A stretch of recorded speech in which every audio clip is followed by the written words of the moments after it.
What's up, everyone? Welcome to my channel, Jace's Own World. Thanks for tuning in. I'm just going to get right into this video today because it's been a frustrating week to say the least. But this last week, I had a crazy issue happen. I was driving, I was delivering an order to a customer the other day. I parked at their parking lot. I pressed in my clutch. About halfway, it had perfect pedal feel and everything. And then halfway down, it just went pop and it sunk to the floor. The clutch pedal did not come back up. Freaked me out because I was like an hour away from home. I had to call a towing company with my insurance to get my car towed home, all that stuff. But more freaked out because I just installed my clutch this last end of October, early November of 2020. So it's not an old clutch. It's a DKM stage 2 clutch. If you've seen my other videos, you would know. But I'm just getting right into this. I don't know if it's like a throw-up bearing / slave cylinder because those two parts are one with this car. I don't know if that's a failure. I don't know what's going on. I know one thing though, that if you want to come down here and look at this, I have taken off my wheel. Everything else is on. I've taken off my left rear wheel because I've had a brake fluid leak back there. So I inspected it, cleaned it all off, inspected it, and I found out that back here, if you can see that, back here, there's a little cable for the e-brake, but also it's hydraulic driven. And back there, it was leaking. It was leaking some oil. I don't know if the bolt back there was loose because it seemed to be loose. So I tightened it up and I pumped on the brakes, let the e-brake off, pumped on the brakes so that I could get some fluid back there, and it's still leaking. So I have had a small minor brake fluid leak for the last 3 weeks. I went ahead and ordered a new caliper because I'm pretty sure that one of the seals is broken. But the main issue is that the clutch went out on me. The clutch went out on me. So I dug a little further deep into that and we'll get right into that and I'll show you what I found. Alright, so coming into my engine bay. Sorry, it looks a little messy. I took my intake off. I took my battery off right there so I can inspect all the fluid lines. So a little background on this car. Here is the brake fluid reservoir right here, as most of you know. Underneath right here, this little pump, that is the brake master cylinder. And the brake master cylinder is on its own. This system also utilizes a clutch master cylinder, which has this line or a line going from up here, which I believe this is it right here, which has this line right here going to the clutch master cylinder back in there. And then that clutch master cylinder has a line right here, which comes up around here, which is right here, that goes to this, which is called a bleeder block, which connects to the throw-out bearing / slave cylinder for this engine. Now, what I noticed on this car is that the bleeder block was backed out. It was backed out right here, probably a good 1/4 inch from what it should have been. And one of the clips, the clip that was clipping right here, if you can see that little mark right there, you see this clip right here. That clip hooks the line that's coming from the clutch master cylinder back in there to the bleeder block. And then there's another clip that goes right here that connects the bleeder block to the slave cylinder / throw-out bearing.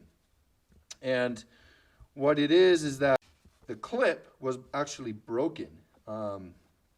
If you come over here and you inspect the clip right here, see that? That clip right here, that clip is broken.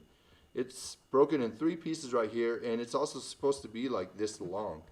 And so I was like, that would make sense, because to come over here and to put all that pressure with the fluid that's going into the throw-out bearing / slave cylinder through the bleeder block, that's a lot of pressure to actuate the throw-out bearing. So if this is not connected, it's just gonna pull out, which is what happened because there was fluid all over here. There was fluid underneath my car when this happens. So what I did is I suspected that, through that diagnosis, I'm pretty sure that the bleeder block just needed the 2 pins. Well, what did I decide? Should I just get the 2 pins that come with the little O-ring washers? Because also this part right here, I know you can't see it because the bleeder block's inside, but let me just pull it out. Let me just pull it out. See, this pulls out really easy. Look at that. And that little, see all that fluid just coming out. Ugh, let me put that back in there. But anyways, so there's a little O-ring rubber washer inside there so that it prevents the leak. Well, that also was not secured on there too. So there's just a few things that I diagnosed that I'm pretty sure that's the reason why my clutch pedal went straight to the floor. Does that absolutely suck? Yes, because my car's not working. And because my car's not working, I can't work and I'm losing money because time is money. But instead of just getting the clips and the little rubber O-ring washers, I decided to get an ECS tuning billet aluminum made bleeder block just to be on the safe side. Because I'm not a big fan of the plastic bleeder block piece. And since I wanted to get a new bleeder block anyways, the OEM bleeder block was just like $100. And on the ECS tuning, I lucked out because their billet aluminum one is like $126. So why not spend the extra $26 for the billet one? So I'm going to be doing this job and going from there. All right, YouTube fam, so I just installed the ECS tuning bleeder block right there. And dude, I am so stoked because that totally fixed my clutch issue. Now my clutch is actually working. It's not dropping to the ground, and it was my bleeder block the entire time. Now, like I explained before, the reason why was because it was pushing out of the throwout bearing / slave cylinder for this car. And because it was pushing out because the clip was broken, the bleeder block was not staying in the throwout bearing / slave cylinder. And so as soon as there was pressure put on that bleeder block, and there's a ton of pressure that goes into the throwout bearing / slave cylinder, it would just pop right out because it's not clipped into place. So I got that ECS tuning bleeder block, which is billet aluminum, and it came with 2 new clips and 2 new little rubber O-ring washers. Installed all those, put it together, bled the brakes, and the cool thing about it is I bled the brakes with this pressure bleeder right here. Let's see if I can focus there. Boom. So you just hook it up to your brake fluid reservoir, you pump it up to about 15 psi, and then you crack the bleeder block valve right here to bleed it. You crack it and the fluid just rushes out automatically.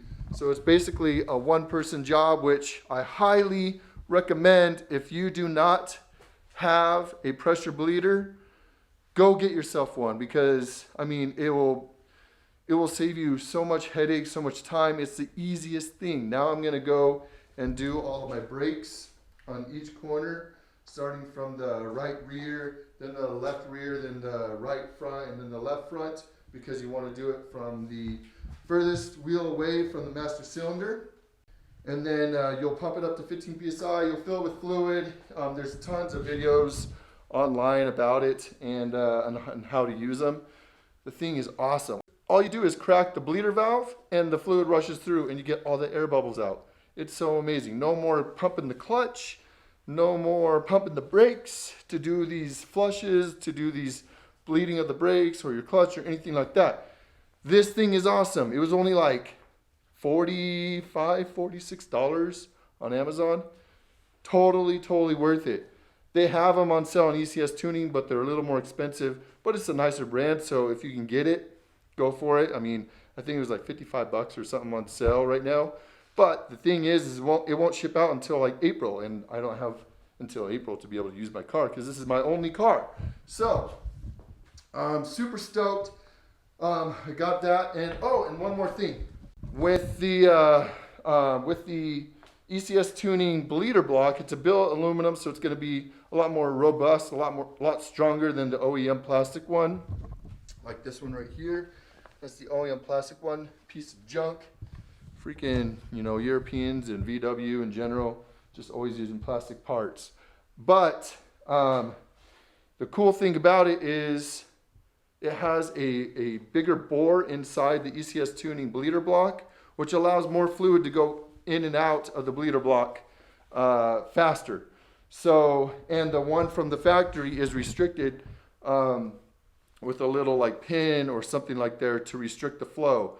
A lot of people do the unrestricted mod and go that route, and it's like super easy. It's like a 5-10 minute job where you just take the little pin out of the OEM bleeder block and you get a much better pedal feel. But this one, I mean, just doing the clutch right now, so much better feeling. Everything about it is just better. Another thing that I got with the bleeder block too is, you probably are not going to be able to see it, but I got the clutch stop, which is up in here. You can barely see it right there. It's behind the clutch pedal. I just installed that. It's like 5-minute install, and the clutch feels 100% better than what it did before this happened. So this is the little video. On my next video, I'm going to show you how to install a rear brake caliper on this and to bleed the brakes, because I don't even think there's any videos out there on YouTube with bleeding the brakes or installing a new caliper on the rear. So that will be in the next video. Thanks for watching. Please like this video, subscribe to my channel if you haven't, and if you like this content, and hit that notification bell so you can see the other videos that I'm going to be posting.